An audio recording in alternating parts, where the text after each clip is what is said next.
안녕하세요. 2025 대입 수시 모집의 이해와 대비해서 중하위권 학생들이 주로 관심을 갖고 있는 수도권 4년제 대학교의 전형과 지원 전략에 대해서 소개하게 될 성보고등학교의 김동정이라고 합니다. 중하위권 학생들을 지도하는 것은 전체 학생들 지도에서 상당히 큰 비중을 차지하고 있는데요. 그런 큰 비중에도 불구하고 실제로 정보는 그렇게 많지 않은 게 현실입니다. 이런 정보 부족 현상을 겪고 계신 선생님들에게 제 강의가 조금이라도 도움이 됐으면 하는 생각에서 강의를 기획했고 잘 들어주시면 감사하겠습니다. 이번 강의에서 중하위권 학생들 지원 지도에서는 중요한 위치를 좀 차지하고 있는 수도권의 4년제 대학을 중심으로 설명을 하겠습니다. 우선 4년제 대학교의 수도권 4년제 대학교의 목록과 모집 인원에 대해서 알아보고 해당 대학의 수시 전형의 방법과 주요 변경 사항에 대해서 알아보겠습니다. 그리고 마지막으로 2024 대입의 주요 전형 입시 결과와 경쟁률 분석을 통해서 지원 시 알아두어야 할 중요 사항들을 함께 정리하도록 하겠습니다. 자, 중하위권 학생들이 주로 지원하는 수도권 4년제 대학의 목록과 모집 인원을 먼저 소개해 드리겠습니다. 경기 지역에 위치하고 있는 대학이 대다수이지만 서울 지역에도 삼육대, 서경대, 한성대 등 중하위권 학생들의 지원이 가능한 대학으로 꼽을 수 있는 대학이 있고요. 경기도 지역에는 가천대를 필두로 해서 강남대, 대진대, 성결대, 수원대, 신경대가 이름을 바꾼 그 화성과학대학교, 신한대, 안양대, 용인대, 을지대, 평택대, 그리고 한세대, 한신대, 협성대 등이 있습니다. 이번 PT에서는 신학과와 군사학과 그리고 의학학 계열과 간호 등의 특수성을 띠는 일부 모집단위는 제외했음을 알려드립니다. 이들 대학의 전형상 특징을 살펴보면 우선 눈에 띄는 것이 교과 모집 전형의 모집 인원이 다수를 차지하고 있다는 점일 겁니다. 대학의 모집 인원이 주요 대학에 비해서는 좀 상대적으로 적고 입학 관련 부서도 규모가 작습니다. 학생부 종합 전형보다는 그래서 전형 운영 난이도가 낮은 교과 전형을 선호하는 측면도 좀 있고요. 학생의 합격 예측 가능성을 좀 높여서 지원을 활발하게 유도하려는 측면도 있다고 판단이 됩니다. 그래서 대부분의 대학들이 교과 전형을 세분화해서 지원 학생들이 자신의 조건에 유리한 성적 산출 방법을 활용할 수 있도록 하고 있습니다. 따라서 학교와 전형마다 조금 다른 성적 산출 방법에 좀 유의를 하셔야 되고요. 자신에게 유리한 조건을 찾는 것도 중요합니다. 만일 학생이 교과 전형에 지원이 가능하다면 예측 가능성이 훨씬 높고 충원율이 높은 만큼 교과 전형의 지원을 적극 고려하시기 바라겠습니다. 그렇지만 그 가천대나 강남대, 대진대학교처럼 학생부 종합 전형을 적극적으로 활용하는 대학도 있는데요. 학생부 종합 전형을 운영하는 학교의 경우에는 이 정성적인 평가 방식을 통해서 학생을 선발하는 만큼 다소 교과 성적이 부족하더라도 학교 생활에서 기록부 관리가 잘 되어 있고 면접에 강점이 있는 학생이라면 적극적으로 지원을 고려할 수 있을 것 같습니다. 특히 모집 인원이 상대적으로 좀 많은 가천대나 강남대 또는 대진대 등에 지원할 때는 이 학생부 종합 전형이 주요 전형으로 활용이 될 수 있는 만큼 교과 성적뿐만 아니라 학교 생활 기록부 관리까지 학기 말까지 최선을 다할 수 있도록 지도를 해 주시기 바랍니다. 그 해당 대학교의 교과 전형의 또 다른 특징 중에 하나는 교과 전형에서 학교장 추천 전형이나 지역 균형 전형처럼 추천 자격을 요구하는 경우가 많다는 겁니다. 이 추천 자격 자체가 지원의 첫 관문이 되는 것만큼 이 경쟁률과 합격 성적도 이 조건의 영향을 좀 받게 되는데요. 따라서 추천을 받을 수만 있다면 적극적으로 추천을 받아 지원할 수 있도록 안내해 주시면 좋겠습니다. 그리고 지원율 제고로 이제 이 수도권의 4년제 대학은 지원율을 제고하는데 좀 사활을 지금 걸고 있는 상황인데요. 따라서 내신 성적에 의해서 지원을 좀 망설이는 학생들이 좀 많은데 이들에게 관심을 돌리고 있습니다. 이 학생이 가지고 있는 실질적인 학업 역량이 그 오랜 관리를 필요로 하는 내신 성적보다 높이 평가받는 그런 상황이라면 이를 적극적으로 활용할 수 있는 교과나 약수령 논술을 고려할 수도 있을 것 같습니다. 이 교과와 약수령 논술은 수능 준비와 병행이 조금 가능하고요. 난이도가 그리 높지 않아서 비교적 짧은 기간에 준비가 가능합니다. 이런 전형의 학생들이 많이 몰리면서 대학들도 이에 대응해서 교과와 약수령 논술을 많이 도입해서 운영을 하고 있는데요. 특히 지금 화면에 표시되어 있는 수원대나 한국공학대, 한신대, 한국기술교육대, 그다음에 을지대 등은 수능의 수능의 기준, 최저 기준조차 없습니다. 따라서 유형 습득과 준비가 좀 빨리 이루어질 수 있다면 이러한 대학의 약수령 논술을 다른 조건의 고려 없이도 지원이 가능하다라는 점을 학생에게 안내해 주시는 것도 좋을 것 같습니다. 자, 계속해서 중하위권 학생들의 지원이 많은 수도권 4년제 대학의 전형 방법입니다. 앞서 언급했듯이 수도권의 중하위 대학교들은 학생부 교과 전형에서 다양한 전형 방법을 사용하고 있는데요. 해당 대학을 지원하는 성적대 학생들은 조건에 따라서 성적의 산출값의 편차가 좀 큰 편입니다. 이런 성적의 산출값의 편차가 학생에게 유리하게 작용할 수 있도록 다양한 조건을 제시하고 있는데요. 이는 이 해당 학교의 교과 전형의 큰 특징이 되고 있습니다. 주로 반영 교과의 과목 영역이나 교과 수, 반영 과목 수 등을 달리해서 반영을 하기도 합니다만 이 가천대처럼 진로 선택 과목을 제외한 공통 일반 선택 과목에서 우수 교과 순으로 40, 30, 20, 10 이렇게 반영하는 학생부 우수자 전형이나 진로 선택 과목을 반영하는 진로 선택 과목만 반영하는 지역균형 선발을 운영하는 등 특이한 경우도 좀 있습니다. 수능 최저가 있는 경우 수능 최저가 교과 전형의 충원 합격에 영향을 미치는 점도 유념해 두셔야 되고요. 진로 선택 과목을 반영하는지 아닌지에 따라서 서로 성적의 산출 값이 달라지기도 하는 점도 유의해야 할 것 같습니다. 이 교과에서도 면접을 반영하는 학교도 있습니다. 학생부 종합전형을 운영하지 않는 대학에서는 면접을 활용해서 학생의 역량을 평가하기도 하지만 학생부 종합전형을 운영하는 대학에조차도 교과전형의 면접을 반영하는 경우도 있으니까 이에 주의를 해야 합니다. 특히 면접 반영 비율이 높은 대학의 경우에는 면접의 준비에 만전을 기해야 되겠는데요. 다행히도 이제 대부분의 면접 질문이나 절차 등이 홈페이지 등에 자세하게 기재되어 있어서 쉽게 알아볼 수 있고요. 그 난이도도 그렇게 높은 편은 아닌 편입니다. 진로 선택 과목의 경우에는 미반영하는 경우가 참 많은데요. 근데 반영을 하더라도 과목 수에 제한을 좀 두거나 반영의 비율에 제한을 두는 경우가 좀 많아서 영향력은 그리 크지 않습니다. 성취도 A, B의 환산폭은 그렇게 크지는 않지만 이 C의 경우에는 환산의 점수차를 크게 두기 때문에 C를 받은 학생들의 경우라면 유의를 좀 해야 되겠고요. 가천대학교 지역균형처럼 진로 선택 과목만 반영해서 교과 성적을 산출하는 경우도 있으니까 이 점에도 유의하셔야 할 것 같습니다. 이 교과 내신 등급을 환산점으로 환산할 때 고교 내신 성적을 바라보는 대학의 태도를 읽을 수가 있는데요. 이 상위 등급의 경우에는 큰 차이를 두고 있지 않다가 특정한 등급 이하가 되면 환산점에서 큰 차이를 두어서 점수차를 벌리는 그런 성태를 보이면서 이 자신이 뽑고 싶은 학생들의 기준으로 삼고 있음을 좀 알 수 있습니다. 수원대처럼 전형별로 등급별 환산점을 달리 운영하는 경우도 있으니까 이 점도 참고하셔야 할 것 같습니다. 대학별로 등급별 환산 점수의 차이가 드러나게도 되는데요. 해당하는 대학 중에는 학생들의 지원이 좀 많고 입결 성적이 상대적으로 높은 대학의 경우에는 환산 점수상의 차이가 큰 구간들이 좀 더 높은 등급에서 형성이 되지만 그렇지 않은 대학의 경우에는 좀 더 낮은 등급에서 형성되는 것을 확인할 수가 있는데요. 따라서 학생의 내신 성적을 살펴보고 어떤 대학을 지원할 때 환산 점수에서 불리해지는지 대략적인 파악을 할 수 있으니까 이 점도 참고하시기 바랍니다.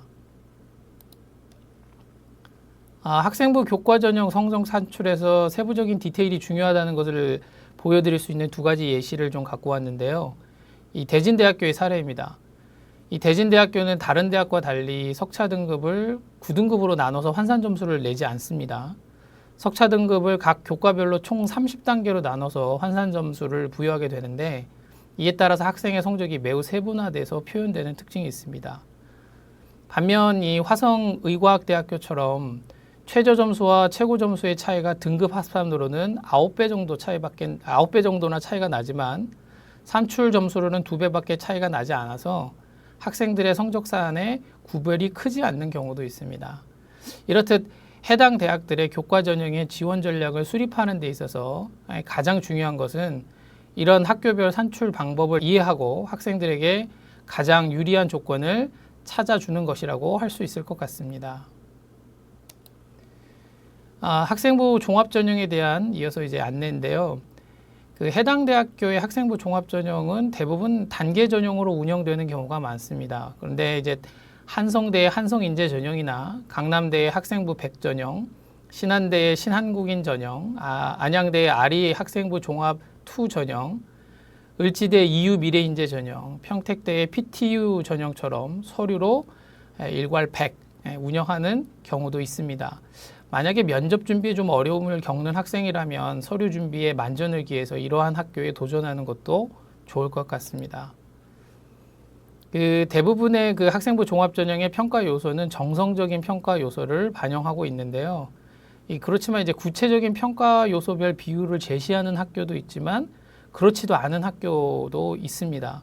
따라서 이 점에 대해서 좀 유의를 하셔야 될 것 같고요.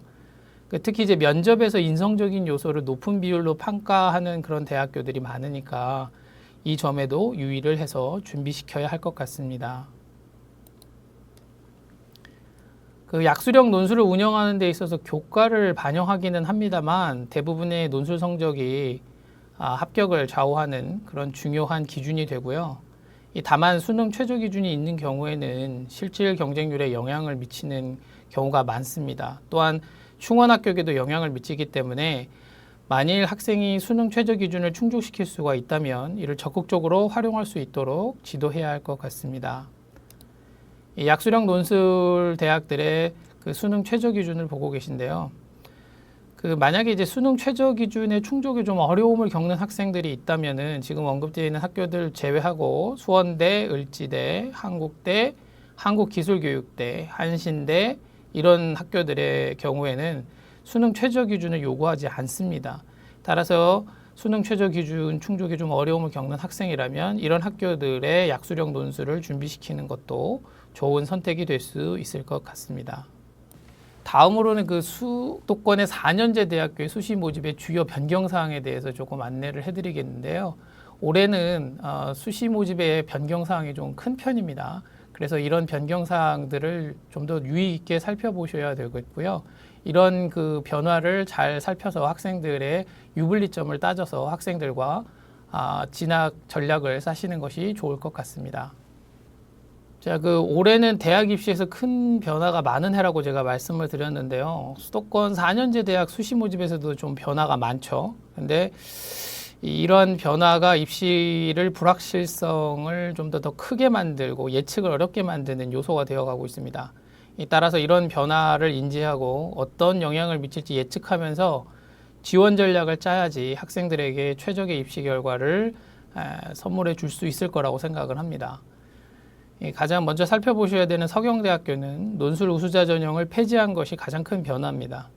그리고 특이하게도 일반 학생 전형에서 수능 최저 등급을 강화했다는 점도 좀 특이하고요. 이 가장 큰 변화를 주는 대학교 중에 하나가 가천대입니다. 가천대는 지역균형 전형에서 작년에 일반 선택 과목과 진로 선택 과목을 반영하던 것에서 올해는 진로 선택만으로 교과 성적을 산출하는 아주 큰 변화를 주게 됩니다. 이 또한 학생부 우수자 전형에서도 작년하고 좀 달리 진로 선택 과목을 제외한 일반 과목으로만 교과 성적을 산출하게 되는데요. 따라서 이제 작년 입결 성적을 기준으로 지원과 합격 여부를 예측하는 게 매우 어려워지게 됐습니다. 예측 가능성이 좀 떨어진 만큼 만약에 수시 지원 전략에 가천대를 포함시킬 경우에는 지원 권역을 좀 더 폭넓게 설정하는 것을 한번 고려하셔야 할 것 같습니다. 계속해서 신한대는 논술 전형을 신설을 했고요. 이 전형의 수능 최저 기준을 설정했습니다만 그 기준은 그렇게 높지는 않습니다. 따라서 실질 경쟁률에 미치는 영향력은 한정적일 거라고 생각이 되고요. 대진대학교나 수원대학교의 경우에는 큰 변경 사항은 지금 현재 없는 상태라고 보시면 되겠습니다. 을지대는 교과 면접 우수자 전형을 폐지했습니다. 그리고 논술 전형을 그 대신 신설했는데요. 따라서 신설된 논술 전형의 유형을 좀 파악하고 준비하는 과정을 거쳐서 을지대는 논술을 대비해야 될 것으로 보입니다. 평택대는 학생부 교과 100 추천 자격 100에서 추천 자격을 요구하는 PTU 추천 전형으로 변경을 했는데요. 이 경우에는 이제 학생부 교과 100으로 했던 것에서 폐지를 하고 추천 자격을 요구하는 PTU 추천 전형을 신설해서 추천 자격이라는 기준 하나를 더 추가를 했다고 보시면 될 것 같습니다. 한신대 역시 그 학생부 교과 우수자 전형 2를 폐지하고요. 역시 추천 자격을 요구하는 학교장 추천 전형을 신설했습니다. 올해 수도권 4년제 대학교 모집에서 가장 두드러진 변화는 전공자율 선택제, 즉 무전공이라고 하는 모집 인원이 큰 폭으로 늘어나거나 신설되었다는 점인데요. 해당 대학이 그 많은 모집 인원을 교과 전형으로 지금까지 선발을 해왔고, 이 교과 전형에서 전공에 대한 관심과 이해를 평가하는 것이 아니라 교과 성적으로만 학생들을 선발해 왔기 때문에 그 전공자율 선택제, 즉 무전공의 모집을 늘리는 것은 대학 입장에서는 좀 어려운 일은 아니었을 것으로 보입니다만, 그러나 이제 대부분 자유로운 학과 선택을 보장하고 있다라는 점에서 취업 역량이 큰 우수한 특정 학과로의 쏠림 현상이 발생할 수 있고, 이런 문제는 향후에 대학이 해결해야 될 중요한 문제가 될 가능성이 크다고 생각이 됩니다. 그 한성대와 가천대의 경우처럼 기존의 그 전공 자율 선택제를 운영해 본 경험이 있는 학교도 있습니다만, 대부분 올해 처음으로 그 전공 자율 선택제를 도입해서 운영하는 만큼 이 선발 과정과 학사 운영 방법에서 좀 어려운 점이 있을 거라고 예상은 할 수 있을 것 같습니다. 그리고 이제 대부분 이런 전공 자율 선택제는 교과 전형으로 선발을 합니다만, 한성대나 강남대, 한신대, 가천대, 신한대처럼 학생부 종합 전형으로 일부 인원을 모집하거나 논술 전형 등으로 모집하는 그런 경우도 있기 때문에 이런 다양한 모집 전형의 유형을 달리하는 경우도 있다는 점에서 좀 유의를 해주시고 학생을 지도해 주시기 바라겠습니다. 마지막으로 그 2024 대입 수시 주요 전형 입시 결과와 경쟁률을 분석하면서 지원 대학별로 유의점을 함께 살펴보는 시간을 갖도록 하겠습니다. 먼저 이 삼육대학교 학교장 추천 교과의 그 입시 결과 70% 컷입니다. 3등급 초반에서 4등급 초반까지로 형성이 되어 있는데요. 삼육대학교의 학교장 추천은 국수영탐 교과의 전 과목을 반영하고 진로 선택 과목을 반영하긴 합니다만 최대 3과목 이내로 반영합니다. 보시다시피 A와 B 성취도에는 큰 차이를 두고 있지 않지만 C에서 환산점을 좀 늘려 잡아서 A, B 성취도를 기록한 학생들과 달리 C 성취도를 기록한 학생에게는 좀 분리해 줄 수 있다는 점 유의해 주시기 바라겠습니다. 삼육대학교의 학생부 종합전형인 세우민재 전형의 입시 결과를 보고 계십니다. 3등급 중반에서 4등급 중반까지로 학생 성적이 배치되어 있는데요. 이 전형은 학업 역량 30에 진로 역량 50, 공동체 역량 20을 반영하는 진로 역량 중심 평가를 한다는 거 유의를 해 주셔야 될 것 같고요. 1단계는 4배수로 서류 평가로 학생을 선발한 뒤에 2단계에서 면접을 40% 반영해서 학생을 선발하고 있습니다. 서경대학교의 교과 전형, 교과 성적 우수자 전형의 입시 결과를 보고 계십니다. 서경대학교는 교과 우수자 전형 1과 교과 우수자 전형 2를 운영하고 있는데, 교과 우수자 전형 1에는 수능 최저 기준이 없고요. 교과 우수자 전형 2에만 수능 최저 기준이 있습니다. 교과목에서 반영 방법도 약간 다른데요. 교과 우수자 전형 1의 경우에는 국어를 25, 수학을 25, 영어를 25, 탐구이죠. 사회 과목이나 과학이나 한국사를 포함한 이 과목들을 25 반영하는 형식으로 반영을 하고 있고요. 교과 우수자 전형 2의 경우에는 과목 수를 제한을 합니다. 국어는 3과목, 수학도 3과목, 영어도 3과목, 탐구도 3과목을 해서 반영 과목을 줄여서 운영을 하는데, 이렇게 반영 과목을 줄이다 보니까 성적이 조금 더 높게 나타나는 특징이 있다 보니까 수능 최저 기준을 좀 적용을 했습니다. 국수 영탐, 탐구 과목은 1개 과목입니다. 이 2개 영역 합 8을 수능 최저 기준으로 세우고 있습니다. 한성대의 지역균형 교과 입시 결과를 보고 계십니다. 2등급 때 후반에서부터 3등급 때 중반까지로 성적이 분포되어 있는 걸 확인하실 수 있을 건데요. 이 교과 우수에는 수능 최저가 있습니다. 그리고 지역균형에는 수능 최저가 없는 상태로 지금 운영이 되고 있는데요. 공통하고 일반 선택의 경우에 교과 우수에서 각 계열 반영 교과의 상위 3과목을 반영해서 총 12개 과목을 반영하고요. 그리고 진로 선택의 경우에는 계열 반영 교과 중에서 최대 3개 과목만 반영해서 성적을 산출합니다. 반면에 이제 지역 균형의 경우에는 계열 반영 교과 전체를 반영하는 대신에 수능 최저 기준을 두고 있지 않습니다. 교과 우수에서 제시하고 있는 수능 최저 기준은 국수 영탐, 이 경우에도 탐구는 1과목입니다. 중 2개 영역의 합이 7등급 이내로 수능 최저 기준을 제시하고 있습니다. 한성대학교 교과 우수 전형의 입시 결과를 보고 계십니다. 계속해서 이제 한성대학교의 학종이죠. 한성인재 전형에 대해서 설명드리겠습니다. 학교자 우리가 얘기하는 교과 전형보다는 성적이 다소 내려간 걸 확인할 수가 있는데요. 이 한성인재 전형의 경우에는 학업 30, 진로 역량 40, 공동체 역량 30을 반영하는 100% 서류 일괄 전형입니다. 여기 지금 이제 가천대학교 지역균형 전형의 교과 입시 결과를 보고 계십니다. 의과학 계열 쪽에 있는 간호나 물리치료의 경우를 제외하면은 2등급 후반대에서 3등급 후반대까지 골고루 성적이 배포되고 있습니다. 지역 균형에는 좀 올해 큰 변화를 지금 준다고 제가 말씀을 드렸었는데요. 2024 대입에는 일반 선택 과목과 진로 선택 과목을 둘 모두 100% 반영을 해서 1단계에서 7배수를 선발을 했었는데 올해는 일반 선택 과목을 아예 제외하고 진로 선택 과목만으로 100% 1단계 7배수를 선발합니다. 따라서 지금 보고 계시는 이런 입시 결과가 크게 흔들릴 걸로 예상이 되고요. 2단계 면접에서는 그 면접 50하고 1단계 성적 50을 반영하는 건 전년도와 동일한데 이 진로 선택 과목만으로 학생을 선발하게 됐을 경우 어떤 입시 결과가 나타나게 될지는 아직 아무도 예측할 수가 없는 상태입니다. 이 진로 선택 과목의 A가 1등급, B는 2등급으로 환산해서 반영한다는 거 유념을 해두시고 대부분 학생들이 이 등급권 범역 안에 위치해야 되지 않을까라고 예상은 하고 있습니다. 가천대학교 학생부 우수자 전형 교과 입시 결과를 보고 계십니다. 학생부 우수자 전형에서 큰 변화를 겪고 있을 텐데요.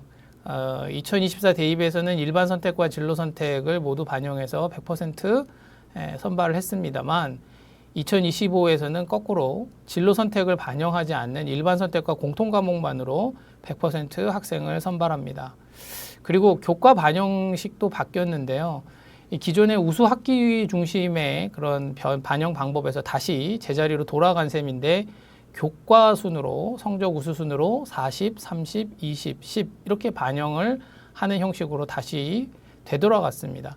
따라서 올해의 입시 결과보다는 이전의 입시 결과를 예전에 반영했던 방식으로 돌아간 것이기 때문에 참고를 하는 것이 더 나을 것 같습니다만은 이 진로 선택을 반영하지 않는 것이 어떤 영향을 미치게 될지 또 예상할 수가 없기 때문에 이 또한 예측 가능성이 상당히 떨어질 확률이 높다라고 보시면 될 것 같습니다.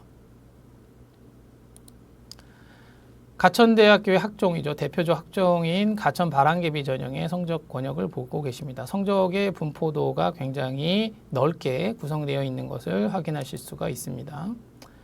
그 학생부 종합 전형에서는 큰 변화는 없고요. 이 2025 대입에서는 1단계 배수가 4에서 5배수로 좀 늘어났다는 점 정도를 변화로 꼽을 수 있겠습니다. 약수령 논술의 대표 논술이죠. 가천대학교 논술 전형의 입시 결과입니다. 근데 올해 가천대학교는 이런 교과 성적을 참고할 수가 없게 됐습니다. 왜냐하면 2024 대입에서 교과를 20% 반영하던 것을 올해는 아예 반영하지 않고 논술 100으로 학생을 선발하기 때문에 논술 성적만으로 학생이 입시 결과가 나오게 되는 상태가 되었기 때문에 지금 보시는 교과 성적에 의미를 크게 두지 않으셔도 될 것 같습니다. 강남대학교 지역균형 교과 입시 결과인데요. 3등급 대 후반에서 5등급 때까지 성적이 5등급, 4등급 후반 뭐 이 정도의 성적 권역을 기록하는 걸 볼 수 있는데, 자, 지역균형 전형 교과에서는 공통 및 일반 과목을 90%, 진로 선택을 10% 반영합니다. 게다가 진로 선택 과목은 성취도 상위 3개 과목만 반영하기 때문에 그 영향력은 더욱더 줄어들 수밖에 없다라는 점 유념해 두셔야 할 것 같고요. 역시 성취도 A와 B는 큰 차이를 두지 않지만 C에는 큰 차이를 두고 있다는 것도 살펴보셔야 할 것 같습니다. 강남대학교 학생부 종합전형 입시 결과를 보고 계십니다. 서류 면접 전형과 학생부 종합전형 두 개의 학생부 종합전형을 운영하는 특이한 케이스입니다. 이 해당하는 대학교, 지금까지 말씀드린 대학교들의 상당수가 교과전형 중심으로 그 입시를 운영을 하고 있는데, 강남대는 특이하게 학생부 종합전형을 두 개 운영합니다. 서류 면접 전형에서는 그 인성이 25, 학업이 35, 진로가 30 이렇게 운영을 하죠. 하지만 이제 학생부 종합 전형에는 거꾸로 인성을 45, 학업을 30, 진로를 25 반영하는 형식으로 가게 됩니다. 즉, 학생부 종합 전형에서는 우리가 얘기하는 인성을 조금 더 많이 반영하고, 서류 면접 전형에서는 학업적인 그런 영향을 좀 더 많이 반영한다. 학업과 진로 영향을 더 많이 반영한다. 이렇게 이해를 하시면 될 것 같습니다. 대진대학교 학교장 추천 전형의 입시 결과를 보고 계십니다. 3등급 초반대부터 4등급 초반대까지 성적이 배치되어 있는데요. 이 학교장 추천 전형 교과에 뿐만 아니라 대진대학교는 학생부 우수자 전형이라고 하는 교과 전형이 또 있습니다. 이 두 개의 전형 모두 다 교과 성적 반영 방식은 똑같은데요. 국수 영사과 한국사 중에서 상위 15개 과목을 반영합니다. 그리고 이제 진로 선택 과목은 최대 3개의 과목만 반영을 하는데요. 특이한 점은 석차 등급을 9등급의 환산식을 내는 게 아니라 이 석차 등급 평균의 이제 30단계로 세분화해서 등급 점수표를 활용한다는 점이 굉장히 독특한 점이라고 볼 수 있습니다. 그래서 점수가 좀 세분화돼서 표현되는 특징이 있다라고 보시면 될 것 같고요. 학교장 추천 전형의 경우에는 교과 100에 일괄할 전형으로 운영이 됩니다. 즉, 추천 자격이 있다면 교과 100으로만 일괄 전형으로 학생을 선발하고요. 학생부 우수자 전형의 경우에는 교과 70에 면접 30을 반영해 일괄 합산 선발하는 그런 전형을 운영하고 있습니다. 대진대학교의 학생부 종합전형의 대표 전형이라고 할 수 있는 윈윈대진 입시 결과를 보고 계십니다. 윈윈대진의 경우에는 작년하고 달라진 점은 사실 4배수에서 5배수로 늘어났다라는 점인데요. 여기 좀 특이한 점을 한번 좀 살펴보시면 1단계 서류에서 평가를 할 때 보시면 기초 학업 능력을 40을 보고 성장 잠재력을 30, 인성을 30으로 보는 8단계 평가를 하게 되는데, 면접에서는 학업 역량과 잠재 역량을 각각 30, 인성을 40 반영하는 8단계 평가를 하게 됩니다. 즉, 서류에서는 기초 학업 능력을 강조하는 평가를 한 뒤에 면접에서 인성을 좀 더 강조하는 평가를 진행한다는 점. 그래서 면접을 진행할 때와 서류를 진행할 때의 준비 과정에서 어느 쪽에 방점을 둬야 될지가 다르다는 점, 이런 것들을 좀 살펴보실 필요가 있겠습니다. 성결대학교 교과 성적 우수자 전형의 교과 성적을 보고 계십니다. 그 교과 성적을 반영하는 교과 성적 우수자 전형, 즉 교과 전형에는 역시 성결대도 두 개가 있는데요. 교과 성적 우수자 전형과 SKU 창의적 인재 전형이 있습니다. 교과 성적 반영 방법은 두 전형 모두 다 동일합니다. 국수형 사과 중에서 석차 등급이 우수한 과목을 한 학기당 4과목씩 반영하고요. 여기는 이수 단위를 고려하지도 않고, 그리고 진로 선택 과목도 반영하지 않습니다. 이렇게 해서 교과 100으로 일괄 합산하는 형식이 교과 성적 우수자 전형이라면, SKU 창의적 인재 전형의 경우에는 면접을 2단계에서 반영하는 다단계 전형을 치르고 있다는 점을 유념을 해 두실 필요가 있겠는데, 특히 다대다 토론 면접을 토론 면접 안에다가 면접에 다대다 토론 면접을 실시한다는 점이 성결대학교의 독특한 면접 방식이라고 할 수 있을 것 같습니다. 자, 수원대 고교 추천 전형 교과 입시 결과를 보고 계십니다. 그 수원대학교는 학생부 종합 전형을 운영하지 않는 교과 전형 중심 학교인데요. 교과 전형이 크게 고교 추천 전형하고 고교 우수 전형 그리고 면접 위주 교과 전형 이렇게 세 가지의 교과 전형을 운영하게 됩니다. 하지만 이 교과 전형의 성적 반영 방식은 모두 다 동일합니다. 인문의 경우에는 국수 영사 그리고 자연의 경우에는 국수 영과를 반영 영역으로 삼고 있고요.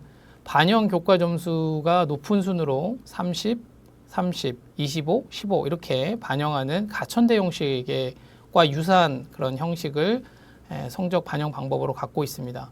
이 교과별로 상위 등급 5개 과목씩을 반영하고요. 진로 선택 과목은 전혀 반영하지 않는 것도 특징이라고 할 수 있겠습니다. 고교 추천 전형의 경우하고 고교 우수 전형의 경우에는 수능 최저 기준을 제시하고 있는데요. 고교 추천 전형의 경우에는 국수, 영탐, 탐구는 1개 과목입니다. 중 1개 영역이 4등급 이내. 그리고 고교 우수 전형의 경우에는 국수, 영탐 역시 탐구는 1개 과목입니다. 중 2개 영역에 7 이내, 간호의 경우는 6 이내 이렇게 수능 최저 기준을 제시하고 있고요. 면접 위주 교과 전형의 경우에는 1단계를 60, 그리고 면접을 40 이렇게 반영해서 2단계를 단계 전형을 운영하는데 특이한 점은 이 서류에서 출결과 봉사를 각각 10% 반영하는 비교과 영역 반영 영역이 있다는 점도 특이하게 반영을 하고 있는 경우라고 볼 수 있을 것 같습니다. 여기는 또 교과 논술 전형이 있는데요. 생각보다 약수력 논술이지만 교과 성적을 또 40% 교과 비중을 좀 크게 가져가는 것도 수원대의 특징이라고 볼 수 있겠습니다. 자, 안양대 아리 학생부 교과 입시 결과를 보고 계십니다. 안양대의 학생부 교과 전형의 경우에는 아리 학생부 교과하고 학교장 추천 전형 그리고 아리 학생부 면접 전형 이렇게 교과 전형을 다변화해서 지금 진행을 하고 있고요.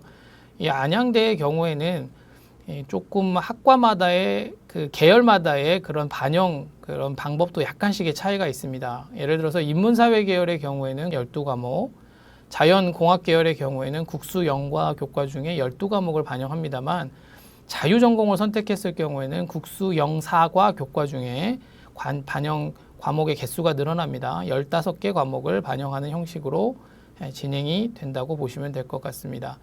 아리 학생부 교과하고 학교장 추천의 경우에는 교과 100으로 학생을 선발하는데 학교장 추천의 경우에는 추천 기준을 제시하고 있기 때문에 이러한 기준이 하나 더 추가됐다고 보시면 되고요. 아리 학생부 면접의 경우에는 1단계에서 6배수를 뽑은 다음에 2단계에서 면접을 40% 반영해서 학생을 선발하고 있습니다. 안양대는 그 교과 전형뿐만 아니라 학생부 종합 전형도 운영을 하고 있습니다. 아리 학생부 종합 전형이라고 하는데요. 이 아리 학생부 종합 전형의 경우에는 보시면 알지만 특이하게도 2가지 형태로 운영이 됩니다. 인문사회 계열의 모집의 경우에는 단계 전형으로 운영이 되지만 자연과학과 공학 계열의 모집에는 서류 100의 일괄 전형으로 면접이 없는 형식으로 진행이 됩니다.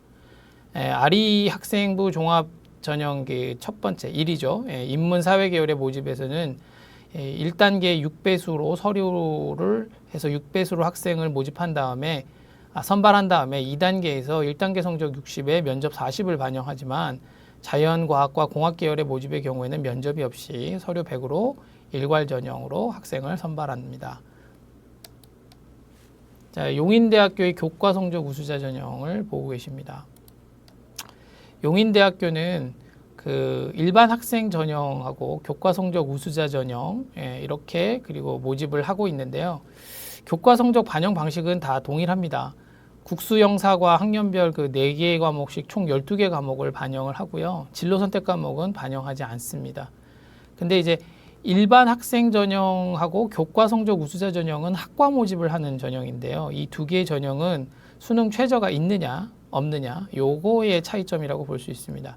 일반 학생 전형의 학과 모집을 하는 그런 학과는 교과 100으로 수능 최저 기준이 없지만 교과 성적 우수자 전형의 경우에는 교과 100으로 모집은 하지만 경찰 행정학과를 제외하면 수능 최저가 국수형 이 세 개의 영역 중에 2개 영역 등급 합 8 이내를 제시하고 있고요. 경찰 행정학과는 수능 최저가 조금 기준이 좀 높습니다. 국영수 합산, 3개 영역 모두 합산이죠. 9등급 이내를 수능 최저 기준으로 제시하고 있습니다. 이 학과 모집이 아닌 무전공학부나 계열 전공 학부 모집은 자율 전공으로 이렇게 모집을 하고 있는데요. 이 경우에도 교과 성적 100으로 수능 최저 없이 전형을 운영하고 학생들을 선발하고 있다는 거 참고해 두시기 바라겠습니다. 을지대학교 지역균형 전형을 입시 결과를 보고 계십니다. 을지대학교는 교과 성적 반영 방법이요. 국영수, 사과, 한국사, 이수 전 과목을 다 반영합니다만 진로 선택 과목은 반영하지 않습니다. 의과대학교하고 간호대학교나 보건과학대학을 제외하면 수능 최저 기준도 없고요. 작년에 운영했던 그 교과 면접 우수자 전형을 아예 폐지하고 이 대신에 논술 우수자 전형을 신설했다는 점을 제가 아까 전에 말씀드렸죠. 을지대의 경우에는 새로운 논술 전형이 추가됐기 때문에 을지대 지원을 희망하는 학생들은 논술에 대한 파악도 함께 하신 뒤에 교과 전형이나 논술 전형 어떤 쪽을 지원할지를 선택하셔야 될 것 같습니다. 을지대학교의 대표적인 학종입니다. EU 자기 추천 전형인데요. 을지대학교는 학생부 종합전형을 강남대학교와 유사하게 2개의 전형을 운영합니다. 학생부 종합전형에 EU 자기 추천 전형하고 그 다음에 EU 미래인재 전형이 있는데요. EU 자기 추천 전형은 단계 전형으로 면접을 치르는 그런 형식이라고 보시면 됩니다. EU 미래인재 전형은 서류형으로요. 서류 100% 일괄 합산을 하는데 자세히 살펴보시면 이 학생부 종합전형의 반영 요소별 반영 비율이 약간씩의 차이를 보입니다. EU 자기 추천 전형의 경우엔 서류 평가에서는 보시면 학업 역량 35, 진로 역량 30, 공동체 역량 30으로 비교적 고르게 학생을 파악하는 역량을 파악하는 특징이 있는데요. 면접 평가로 올라가게 되면 좀 더 구체적으로 변해서 계열 적합성 30에 인성 20, 그리고 자세 및 태도에 20, 발전 가능성 30 이렇게 세부 분할을 해서 학생을 평가하고 있습니다. 반면에 그 EU 미래 인재 전형의 경우에는 서류 평가에서 학업 역량의 40%를 반영하고 진로 역량의 30, 공동체 역량의 30을 반영함으로써 학업 역량과 진로 역량의 방점을 찍은 그런 형식의 평가를 하고 있다는 거, 학생부 종합전형 을지대학교 특징이라고 할 수 있을 것 같습니다. 자, 평택대학교의 PTU 교과 전형의 교과 입시 결과를 보고 계십니다. 평택대학교도 보시면 알겠지만 교과 전형을 좀 더 무게를 두고 전형을 운영을 하고 있는데요. PTU 교과 전형은 교과 100이고 PTU 추천 전형의 경우에는 이제 올해 신설이 됐는데 교과 100으로 역시 운영을 합니다만 반영 방법이 약간씩 차이가 있습니다. PTU 교과 전형의 경우에는 국수형 사과, 한국사 중에 교과 구분 없이 상위 9개 과목을 반영을 하고요. 진로 선택 과목은 작년에는 최대 2개 과목이었는데 올해 조금 늘었습니다. 3개 과목을 포함시키는 게 가능한 형태로 바뀌었고요. PTU 추천 전형의 경우에는 국수형 사과, 한국사 중에 교과 구분이 없이 그저 그냥 상위 3개 과목만으로 반영하는 형태가 되겠습니다. 따라서 아마 PTU 추천 전형의 경우에는 추천 기준을 가진 학생이 진영을 했을 경우에는 상당히 높은 성적을 입결 성적으로 보여줄 것 같습니다. 그리고 이 PTU 평택대학교는 PTU 종합전형도 역시 존재합니다. 그래서 학생부 종합전형을 운영하기도 하는데요. 이 PTU 종합전형은 보시면 알지만 전공 적합성 40에 인성 30, 발전 가능성 30으로 전공 적합성과 발전 가능성을 강조하는 형식의 서류 평가를 진행합니다. 한세대학교의 학생부 교과 우수자 전형 교과 입시 결과를 보고 계십니다. 교과 반영 방법은 그 학생부 면접 우수자나 학생부 교과 우수자나 교과 반영 방식은 동일한데요. 진로 선택은 반영은 안 하지만 조금 다른 점이 있다면은 이 학교는 특이하게도 그 학부마다 또는 학과마다 반영 교과가 조금씩 달라지는 점이 좀 차이점이라고 볼 수 있을 것 같습니다. 자유전공학부는 국어 수학 중에 하나, 영어 그리고 이제 사회과학 중에 하나 이렇게 해서 3개의 영역을 반영을 하고요. IT 학부의 경우에는 수학과 영어, 국어가 없죠. 사회과학 중에 하나를 택해서 반영하고, 간호학과의 경우에는 좀 범위가 많습니다. 국어, 수학, 영어, 사회과학, 이 중에서 사회과학은 택 하나 이렇게 운영하고, 나머지 학과들의 경우에는 과학을 뺀 국어와 영어, 사회만으로 반영을 합니다. 면접 우수자 전형의 경우에는 단계 전형을 치르지만 교과 우수자의 경우에는 교과 100으로 일괄 합산의 학생을 선발합니다. 한신대입니다. 한신대의 학생부 우수자 전형의 교과 입시 결과를 보고 계십니다. 그 한신대학교는 학생부 우수자 전형과 학교장 추천 전형 이렇게 두 가지 교과 전형을 운영하는데, 올해의 학교장 추천 전형, 즉 추천 기준이 필요한 추천 전형을 신설했습니다. 보시면 알겠지만 교과 반영 방법은 두 개 다 동일한데요. 국어, 영어, 수학 교과 중에 6개 과목을 일단 선택하고, 사회와 과학 교과 중에 3과목을 선택해서 총 9개 과목을 반영을 합니다. 진로 선택 과목은 반영하지 않고요.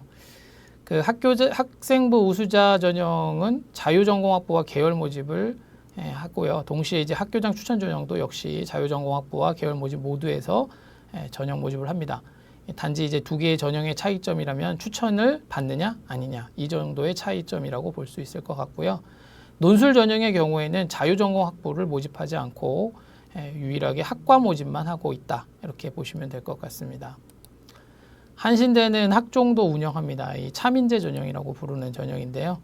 역시 보시면 서류 70에 면접 30을 하는 일괄 전형으로 운영이 되는데, 서류 평가에서는 학업 역량과 진로 역량, 공동체 역량을 고르게 반영을 하지만, 면접 평가를 잠깐 보시면 어떤 평가 요소만 제시했을 뿐 반영 비율은 따로 제시하지 않는 그런 형식을 띠고 있기 때문에, 면접의 지문과 평가에 대한 내용들을 학생부 종합전형이나 아니면은 이런 걸 설명해주는 대학교의 입시 사이트, 그죠? 모집 사이트를 통해서 확인해 보시고 지원을 하셔야 될 것 같습니다.